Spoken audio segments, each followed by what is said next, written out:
Can a lover go but to the land of his beloved? And what seeker findeth rest away from his heart's desire?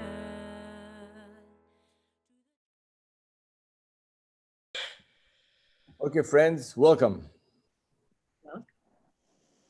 The Violeta knows when to start and when to. Okay. So let me just tell you the program for this is the last session on May Maxwell. For now, it will take us from 1914, which is the beginning of that major epidemic called the World War I, till 1922, which is basically a year after Abdu'l-Baha died, which is the most tragic event in that time for the Baha'is of the world. Anyway, so that's today. I'll do as much as I can. This period is a little bit on the sad side. You know, there's not that many good stories here to tell, but it was the time when Rohia Khanum was being brought up, right? That's her first few years in life. And both parents were trying very hard to take care of her, educate her, but they were so busy because he was working in his architectural firm and she was basically at one point traveling. So anyway, so that's an exciting period in the life of the Maxwells. So that's today. We try to do as much as we can so we conclude. And then the next 4 sessions, it's going to be glimpses of 4 major figures of the faith, all ladies. We'll probably develop them more later on, but for now, we just want to go through the basics. So next week, we will go through the life of Martha Root. And the next 3 weeks, I should probably be in France. So it will be Dorothy Baker. And after Dorothy Baker, we'll have General Jack. And the last one is Ransom Killer. Now, 4 stunning Baha'is. I mean, you can't think of more stunning people. But it will be like a reading that was written about their lives, which summarizes. It doesn't go into extreme detail. So we'll have to save the detail later on when I can go and go by steps in their lives, because there's so much to tell. So for today, we're just going to finish this last episode of the life of Rohia Khan, of May Maxwell. So I just hit the major points today, and hopefully we will finish with that volume 1 of that book. And then in the future, when I get hold of the second volume, which goes from 1922 till the passing of May Maxwell, we might get different section of her life, different part of her life. So as you know, it starts in 1914, and as the author says, this is a turning point in the life of the Maxwells and the turning point in the life of the world, because of the beginning of the war that disrupted everything and disrupted the life of especially the business architectural life of the Maxwells, because nothing was really being built in Canada. So that was pretty much a mess. But as during all that time, Abdu'l-Baha was always writing to May. She always was writing to Abdu'l-Baha and the Holy Family. And he had not written her for a while, so she wrote her back saying, "A long time hath passed, and I have not written thee a letter, but I have not forgotten thee." You know, and he keeps always insisting on her to teach the faith. And you know that 3 of the major figures that have been major teachers were Maxwell and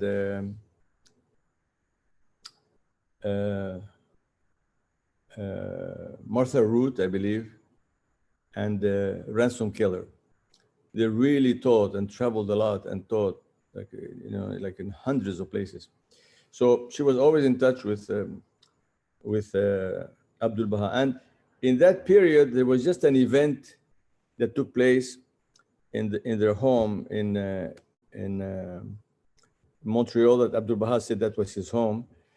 There was a marriage that had taken place in the Holy Land, and Abdu'l-Baha wanted the sister of that girl that had married in the Holy Land to be married in Montreal to Dr. I think it was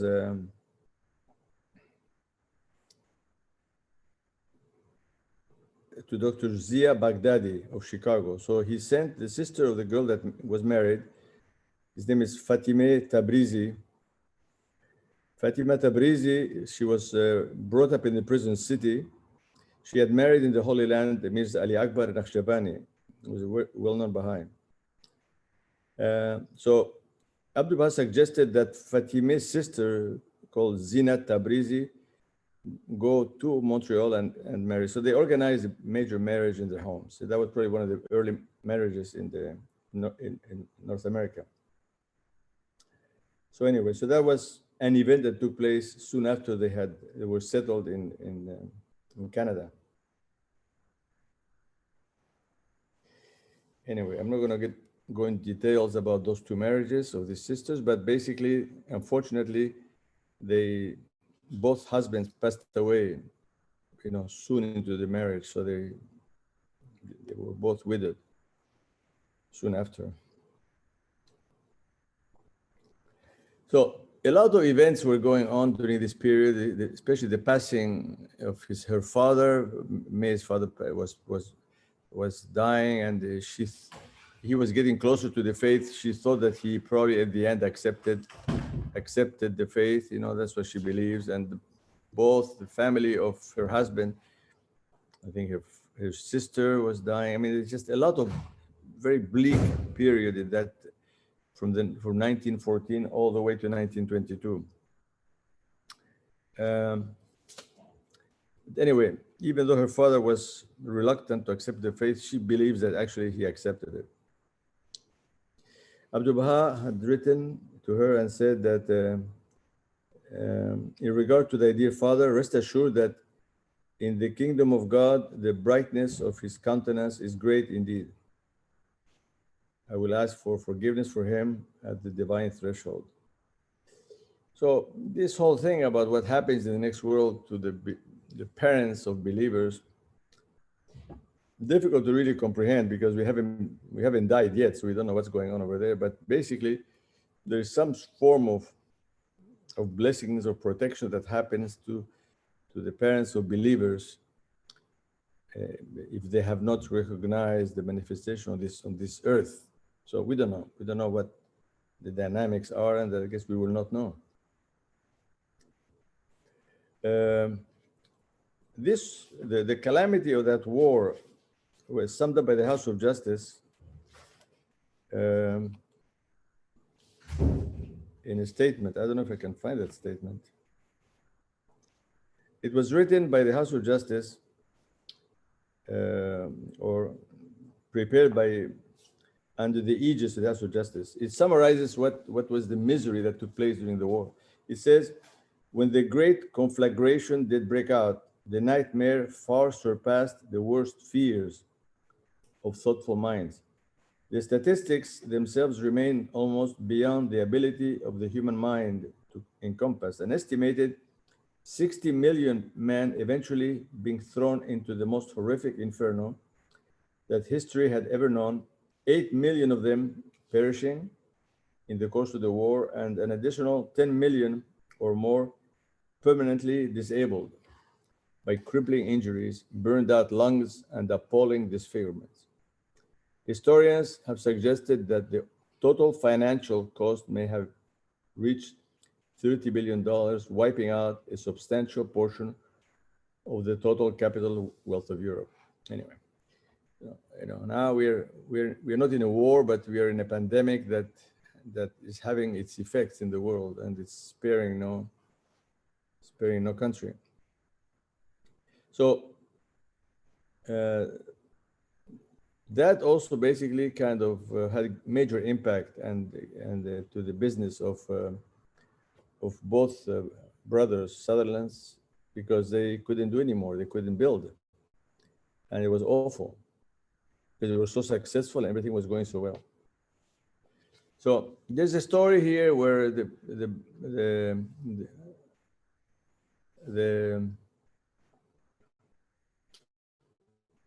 I think it was the brother of May's, her uncle, of May, had bought acres in Florida, 500,000 acres of wetlands, cheaply for $2, and he was trying to sell them, because there was they had to dry them and all that and sell them. It was a major business because he got very rich in the process, and he tried to get May's father to come, May's husband, Sutherland, to come and help. And he wasn't really into that, but he came down there to help in Florida. He had nothing else to do. He was being involved in Bahá'í activities, but he somehow managed to go down and try to help them, but that didn't really work out well. It was, that business. But that uncle finally became very wealthy, and he died soon after. And as I mentioned in a different Zoom, he left half his fortune to both May, Maxwell, and her brother. And so anyway, so that whole project was aborted, and again, nothing was working for them. So now another thing that was happening in San Francisco is that Abdu'l-Baha wanted the Baha'is to participate in some international congress that was taking, it's called the Exposition of 1915 in San Francisco. Abdu'l-Baha wanted Baha'is to participate in this Panama Pacific International Exposition. And he had told them about that years before. And finally, Maxwell Sutherland was able to participate in that. And that was something like good that came out of that awful period.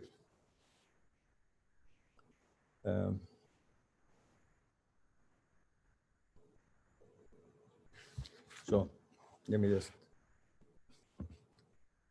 Now the raising of the daughter of Mary, the Ruhiyya Khanum, was a bit difficult. She was not going to school. I think they had teachers that would come to the house and take care of her, and she was very bright, very sensitive and very bright, and her mother, whenever she was gone, because she had to travel to give some talks here and there, would always be talking and writing to her, and she even wrote her a story that I'm going to read to you a section of it. She says it's a book about Mary. She says this book is called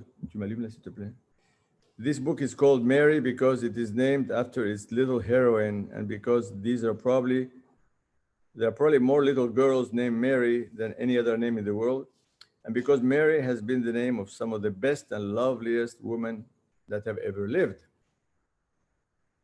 I have written the story because I believe there are many children who would love to read about another child full of all the joy and sweetness and imagination of childhood. The story just rambles through the years of her childhood, and the good part of it, she will tell herself, as you will see. Although Mary was born in New York, she's a little Canadian girl and has spent most of her life in the mountainside of a large and beautiful Canadian city. As soon as she could toddle on her fat, sturdy legs, she would go out to play and be swallowed up from view in those huge snowbanks higher than the tallest man, which often characterize the Canadian winters. She could stay out for hours in the coldest weather and would come in caked with snow, her fat cheeks like red apples, her blue eyes lit with joy, and tell her mother quite seriously that she loved the snow better than anything in the world. Her little voice was sweet and clear. She always spoke very distinctly, and from her early childhood, used the most remarkable language. When she was about 3 years old, she remarked with a pleasant smile to a guest, "I only live for these Canadian winters," and then added cheerfully, "I am really very sorry for those children in New York and Boston who have to scrape around to find a little snow to slide on." One cold winter's day, Mary built a beautiful snow fort opposite the bay window of her home. She was the proud possessor of several flags of different nationalities, and being without patriotic bias and taught to respect them all, she would plant sometimes one, sometimes another on her fort. On this occasion, she chose a pretty little American flag, a favorite with her because it was made of silk. Soon after, Mary was called into dinner, and the little flag blew and waved in the bright sunshine, unchallenged by kind passerby, until two well-dressed women appeared. It was during the terrible war when people's feelings were sensitive and their actions not always reasonable, and the woman stopped and indignantly glared at the flag. I will not repeat what they said, nor what they did to the little flag, for one should never repeat disagreeable things, and because it is the only instance in all the years I have lived in Canada that I have seen an unfriendly spirit shown towards the United States. After this woman had gone, Mary was very quiet. She went out and played as usual all the afternoon, but something was working in the background of her little mind, and at supper time, it came out. She fixed her eyes on me. The writing ends here, and no more pages have ever been found. We have no idea of how Mary would have told the rest of the story, but like so many other fragments in this tale of the Maxwells of Montreal, it is precisely its unfinished nature that engages us. According to Ria Khanum, she had been much exercised as a child by why these grown-ups had broken her flag. Their disapproval of the United States of America for not having entered the war was a notion so far removed from her concerns that the look of puzzlement she fixed on her mother that evening lingers across the decades and interrogates us still today. Why indeed should politics have any relevance to a child's game? May faced many such looks as a mother. In the decades ahead, she had to answer many such imponderable questions. Anyway, this schooling business was, here is a picture of May and Ruhia Khanum. Do you see that? Okay, that's a little girl. She was apparently, somebody says that she was an adult by the age of 12. She was just too sharp, you know.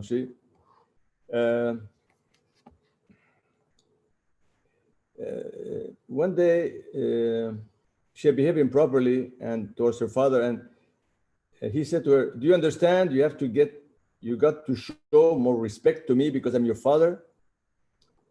She says, "Why should I respect you when you're not respectable?"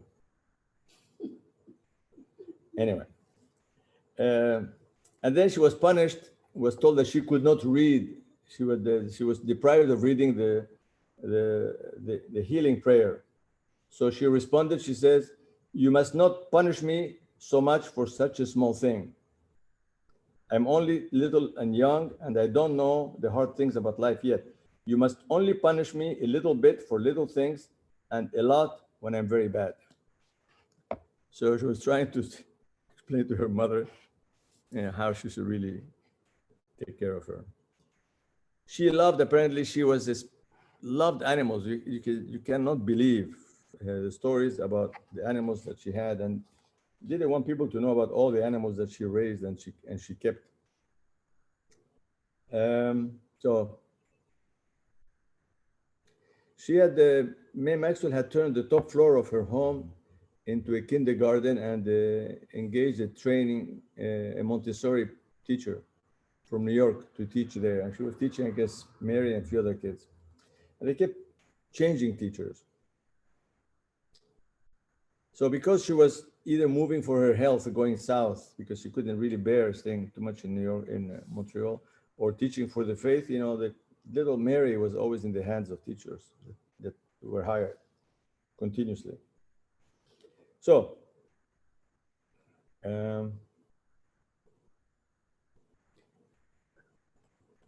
I had to do a little skipping here to get to the major points of those last few years. She had also, there was a sad story about a German nurse that was taking care of her. Something very strange happened, and she was very, very touched by it and very surprised and didn't know what, the story is not very clear. She says,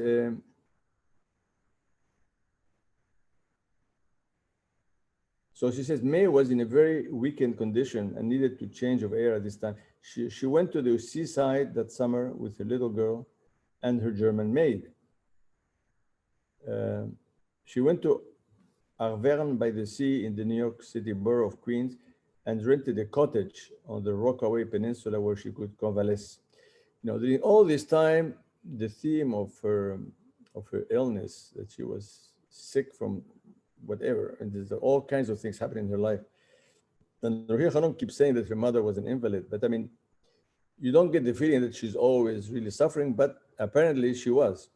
And it's hard to sort of get a picture of her because she's always teaching and talking to people and going places, but she was always convalescing. So her little girl could play on the beach while she rested, and Emma, that nurse, could take her on walks along the boardwalk every day. But one day, Emma disappeared.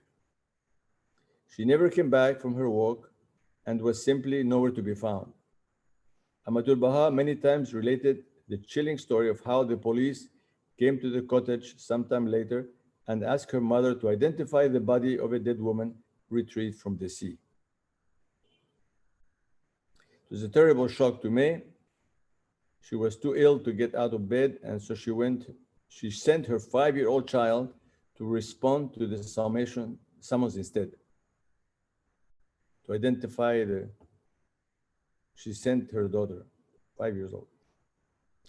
It is astonishing in retrospect, but there were many such instances in Mary's Maxwell's upbringing which defy the norms.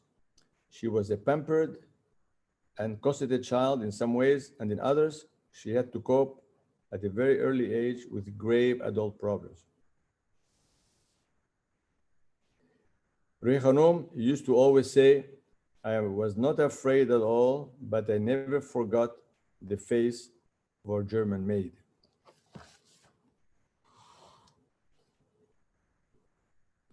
Now, during that period, in the middle of the war, Lua Getzinger died. And on the 11th day of Rizwan, that's yesterday. And that was her spiritual mother. So you can imagine already she was devastated, and she's going to be more devastated when Abdu'l-Baha passes away. So she was like falling apart, and she just loved Lua. And Lua had suffered so much, and she was now, after her mission in India, and her husband that basically sought divorce, and people were gossiping about her, and she was just in shambles, and she was poor, and she had, you know, just everything went bad for her. And yet her station is so high. And she passed away, of course, in Egypt. So you can imagine the love that she had for her spiritual mother was such, you know, she brought her the faith, you know, in Paris in 1898 or something like that. So she wrote, even when she was alive, she would write to Abdu'l-Baha. She said, my Lord, I have seen Lua just for an hour. We met here in New York, and all my being is changed, and my soul is stirred to the depth by mighty power. Oh, Lua, Lua, thou art that wonderful woman. Thou art the miracle of God's very creation. There is no one like her, not one, and it is not of her outward being I speak, but of that mysterious creation of the Spirit of God. In this world of dust, she is alone. Amidst these fleeting forms and shadows, she is eternal, radiant, and spiritual. Even the most beloved and enkindled believers are torches, giving forth a mingled and unsteady flame. But upon the being of Lua is enthroned an effulgent moon, whose rays will penetrate the deepest gloom, whose warmth and radiance will melt the cold heart of the world. Have mercy upon me, my Lord and my God, that I may walk in the footsteps of Lua, my mother. And I mean, she would get messages from people that were to see Abdu'l-Baha, where Abdu'l-Baha would tell them that Lua is to be revered among women. Her love and devotion to the cause of God is great. She is most acceptable as a true loyal and faithful maidservant. She has encountered tests. She will experience them, and in the end, God will say, "Well done, thou good and faithful servant. Enter into the joys of thy Lord." Lua is the material martyrs are made of. She must not worry or be unhappy. She must rejoice evermore.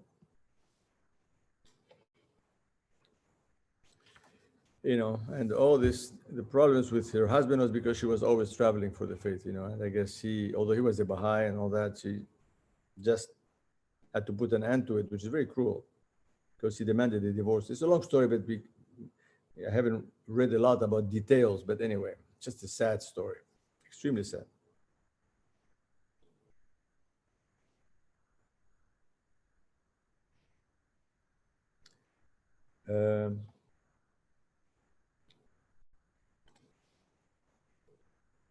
And then when she was separated from May, Lua wrote, I think from Egypt, she says, "I have not heard from May since I left America. When you write her, will you tell her that I love her more than ever? I'm so glad she has such a good husband, such a lovely home, and blessed child. I seem to see her always surrounded with these blessings. The gifts of Abdu'l-Baha, and I'm so glad for her that they are hers. May she realize, of course she does, their value. Remember me to her and say, when you think of Lua, pray for her. Don't trouble or bother to write. She understands and wishes for you now, as always, a life crowned with supernal joy." You know, very seldom do you have Baha'i couples like May and her husband that remain both active in the faith. Usually it's something, if the woman becomes active, super active, they just separate or they don't marry, like many, like Martha Ruth and others. So now,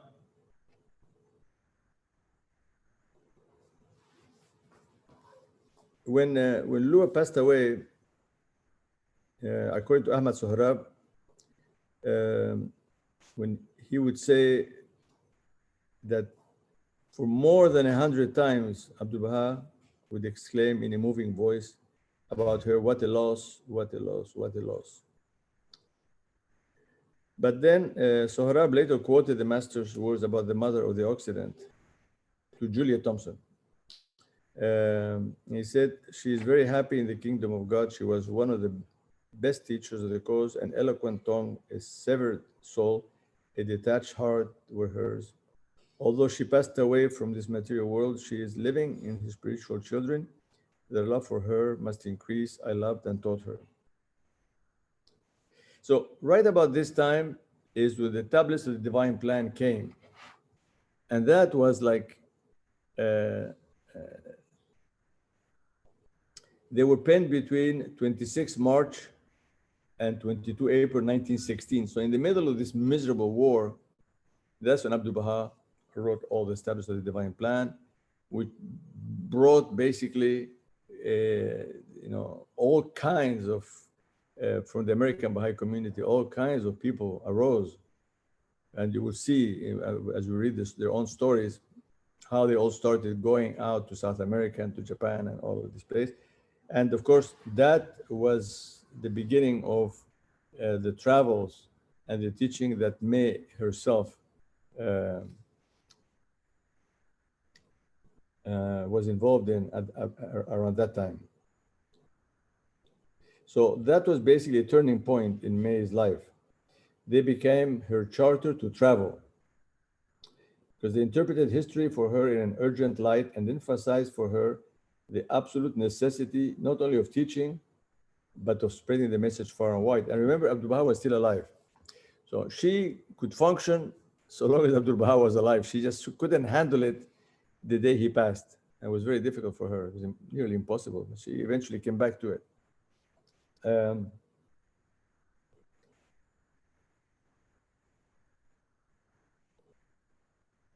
So because of what she ended up doing with, because of she started teaching, this was in part to the extraordinary response to this precious tablets that she later earned the title of Distinguished Disciple of the Master and one of the heroines of the formative age of the faith of Baha'u'llah. So she started giving public talks. I'm going to skip all these talks because that would get us very far. But she, in 1916, gave a public speech at the Red Man's Hall in Massachusetts. And then people loved what she, people said she spoke with much feeling of the great catastrophe of the age and all that.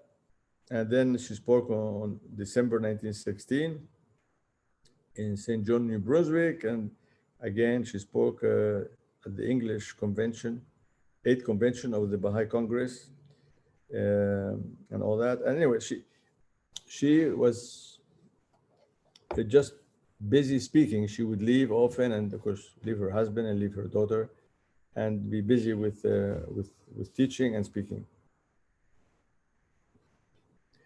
Abdu'l-Baha wrote to her, he said, "Thou hast written that during this summer thou art intending to travel to different parts to deliver the glad tidings of the kingdom of God. I hope that thou wilt be confirmed whensoever thou desirest to explain and expound a passage from the Holy Bible. Turn thy face towards the divine kingdom and supplicate for assistance, and then immediately open thy lips. Undoubtedly, the confirmations of the Spirit will descend upon thee."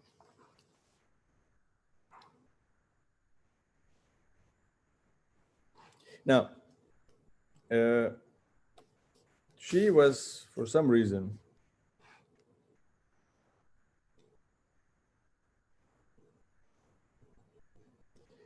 Abdu'l-Baha responded to her husband's request because he was worried about her. Her health was just not very good.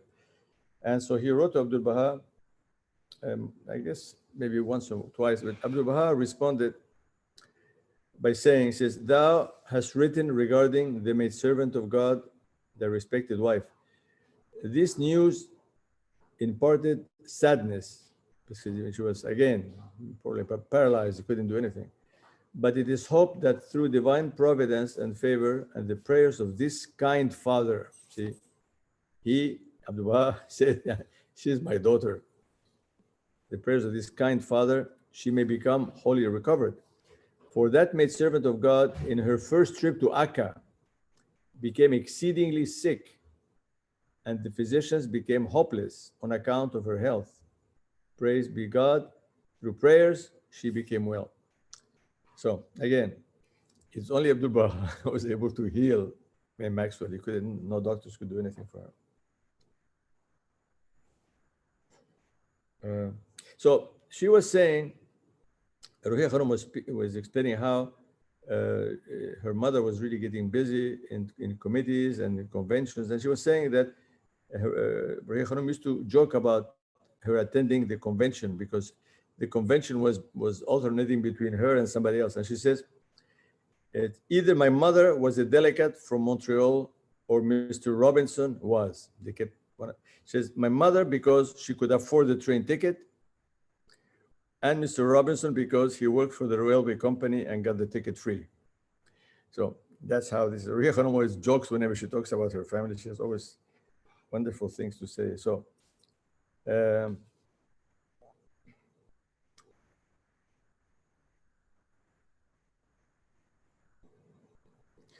she was just, I'm going to skip all her travels. I mean, she did travel quite a bit during that period. In 1919 and 1920, she was all over. She's in the US and in Canada.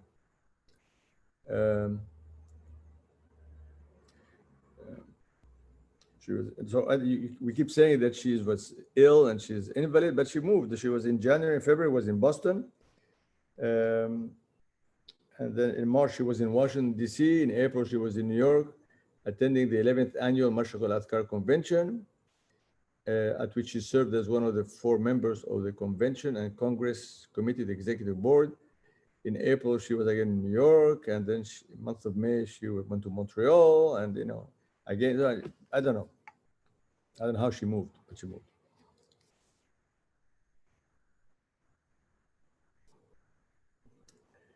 I don't know. She encountered and she loved very much Keith the Ransom Killer. Now, we don't know how she became a Baha'i, whether it was in contact with May, but there's a little paragraph here that implies that she was attending one of her talks and she perhaps accepted. I don't know. It says, in the meantime, and this is Keith Ransom Killer that we're going to talk about in the next few weeks. She says, in the meantime, my 12th spiritual birthday, May 3rd, has come. How Jim and I, in your dear presence, and as you spoke, embraced his blessed faith, is a recollection springing up into everlasting life. Ours is a relation that will never die according to the Master's promise. 24 letters are sobbing to be answered. I'm sorry to send you anything so bold as this, but this is the lot of mothers.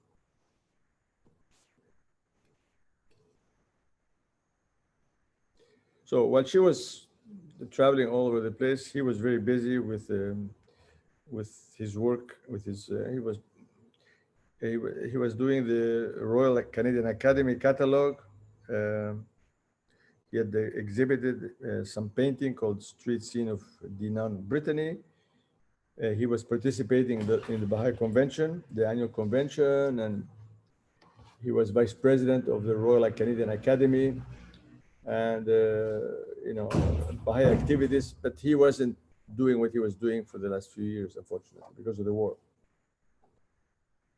So since both parents were evidently very busy during their little girl's first 10 years, it is only natural to wonder what she was up to at this time.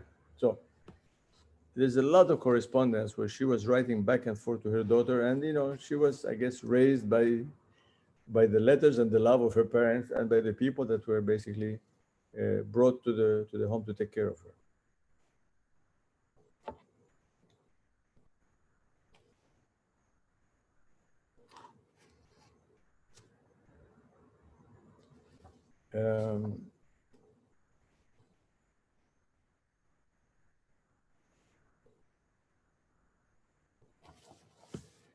Anyway, they speak again of her insomnia, and she suffered from so many things. Now, they said that little Miss Mary was growing up to be an iconoclast and wanted to do things her own way. Like most precocious children, she was also developing into something of an autodidact.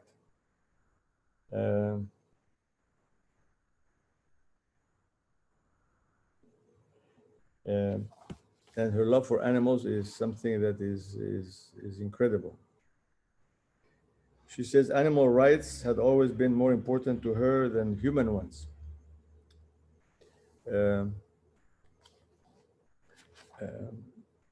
She just was very, very special. So although in later life, Abdu'l-Baha used to turn to her friends in mock appeal and make them swear with widened eyes to say nothing in the future about her menagerie of cats, dogs, parrots, rabbits, guinea pigs, monkeys, chipmunks, chinchillas, turtles, snakes, and even alligators on the loose, to say nothing of a mongoose. Her respect for and love of animals was well known throughout the Baha'i world and appreciated by many. It brought her close to innumerable people and enabled her to befriend many strangers. It bound her to those whose language she did not know, whose culture she did not share, and heightened her sensitivity to the unspoken. She used to say that animals gave her energy, that they transmitted a life force to her that enabled her to give more to others.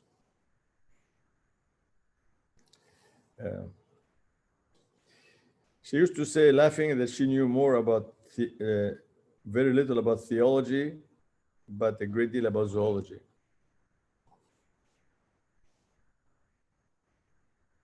Her mother used to kind of get her nervous because she would, instead of like being rough on her, she would talk to her in such reasonable, mature way. And she says what? She says that I would rather have a whipping than one of those self-revealing talks given with no anger or malice, designed only for the good of my soul.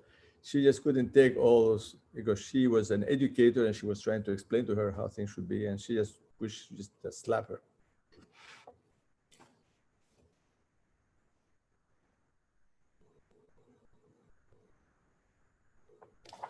Anyway.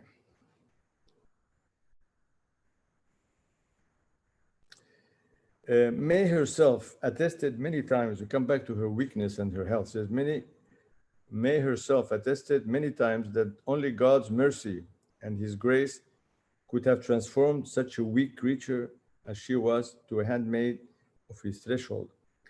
Abdu'l-Baha told one of the early pilgrims from France regarding May Bowles, he said, God chose the weakest instrument to manifest his power. How else, with all her handicaps and weaknesses, could she have followed such a punishing schedule and become such a successful itinerant teacher during these years? How could she physically ill for much of her life, turn into one of the great public speakers of her age? She was radically transformed through Abdu'l-Baha's divine plan and became a mature woman of radiant eloquence and shining certitude. That was very much different than her days in Paris, where she was staying home and she welcomed, like in a fireside type of setting, all these people that came through that she brought to the faith and all these major figures that we mentioned before.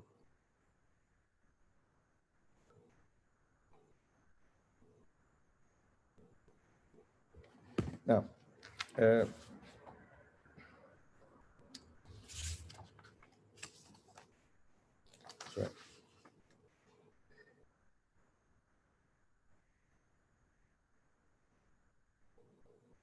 When with this charter of this divine plan, letters of divine plan, the master charged her to proclaim the glad tidings of Baha'u'llah, and she obeyed. He advised her when she had to speak about the faith to pray first, to turn her heart to him, and be assured of his assistance. And she followed his instructions to the letter.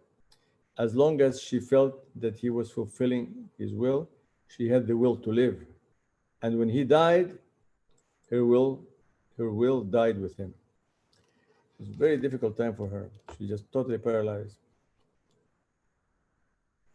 It happened suddenly, despite the signs of impending decline. May was not ready for the news. She heard of the news when she was upstairs in her house, and the phone rang, and the person on the other line said, Abdu'l-Baha has died. And she fell on the floor. So when the family went up, husband and daughter went to see her, she fainted. She was on the floor. She got up and she fainted again. It was a sudden shock for her. So May's world eclipsed with those words. And this is the last time she had such severe collapse had been in her youth in France, when she had despaired of ever finding the truth. And that's how Loa Getzinger came and revived her. So that happened to her again.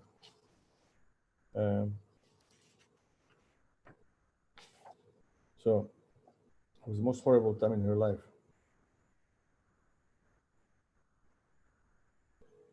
She wrote to Abdu'l-Baha's daughter, she says, I'm ashamed to speak of my own sorrow, combined with the most bitter remorse in the face of your most sacred grief. Let me only say that the realization that I did not go to the Master and that I will never again see the beloved being on this earth has nearly crushed out my life. Anyway. So,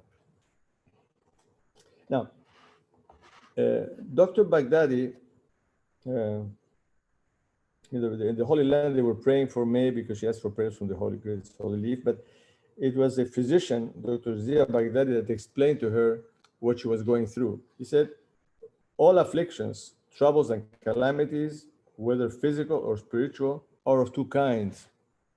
First, troubles that we bring upon ourselves, which are indeed divine calamities and punishments. Second, troubles that result in blessings. My calamity is my providence, says Baha'u'llah. Your trouble is of the second type, not the first. When the fire of love becomes intense, the harvest of reason becomes consumed. Your mind or reason was to a certain extent consumed because of your intense love, beloved master, and this became manifest after his ascension. Nabil, the poet, drowned himself after the ascension of Baha'u'llah. Haji Mirza Sayyid Hassan Afnan drowned himself a few days before the ascension of Abdu'l-Baha because he did not want to see that dark hour. Ismail Agha, the faithful gardener, cut his own throat at the shrine of Abdu'l-Baha because the harvest of their reason was consumed. In like manner, you are in the same class of the faithful ones and you are going through the same test as the sincere ones have gone through. Yet there is ease after difficulties and happiness after sorrow. So slowly she started getting back her balance, very gently. Over that period of time, that summer, her grief had paralyzed her so much that she could not bring herself to do anything but think of death. But he was reminding her of the binding power of the covenant and the master's will. He was recalling for her that although Abdu'l-Baha had passed away, the guardian had been appointed in his stead, and that through Shoki Effendi, and that although Shoki Effendi may have been absent from Haifa, the greatest holy leaf was at the helm of the cause. And so I guess slowly she got back to life. And at one point, and towards the end of this period, she was just a couple of incidents. One was she was so exhausted and she couldn't move that when she was in, I guess, in New York, at the end of November that year, when May was slightly better, an old friend who was a wealthy industrialist and owned his own private train offered to transport her at a slow pace back from New York to Montreal. Can you imagine? She was so fragile by then that she could not bear rapid movement. But Stuart Posser was happy to come to her rescue. He had been a family friend to the Balls many years before and was possibly one of May's most ardent admirers from the time of her youth. When Mary Squires had returned to America in 1901, before she married Herbert Hopper, she wrote to May from Illinois saying, Mr. Prosser came to see me in Inglewood and he asked so much of you. He loves you so tenderly. The faithfulness of this friend proved to be unfailing.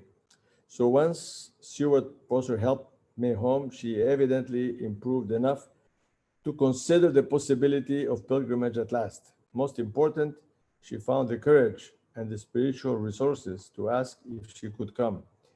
Abdu'l-Baha had granted her permission to go, but she couldn't go at the time. So to return to the Holy Land, he was no more. She now turned to the guardian and humbly asked again.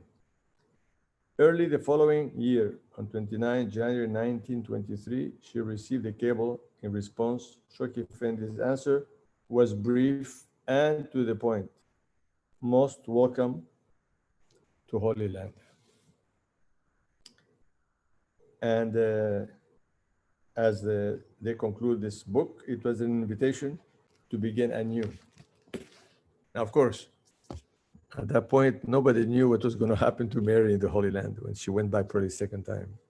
So you see that period of time, she was totally different coloring than when she was in Paris, you know.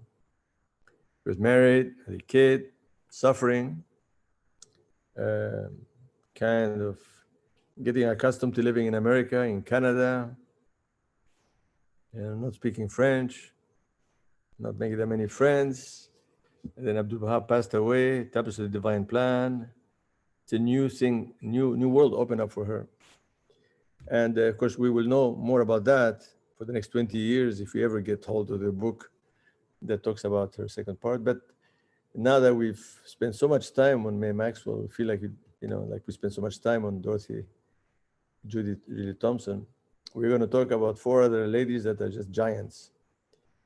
But we are going to get them just an hour each, and we're going to be sorry that we're going to get them just an hour. But we're going to come back to them because these women are beyond belief, all of them. All of them are just amazing. The kinds of things they did and the kind of things they said. Like if you read Dorothy Baker, you have to read her talks. Just the power of her talks beyond.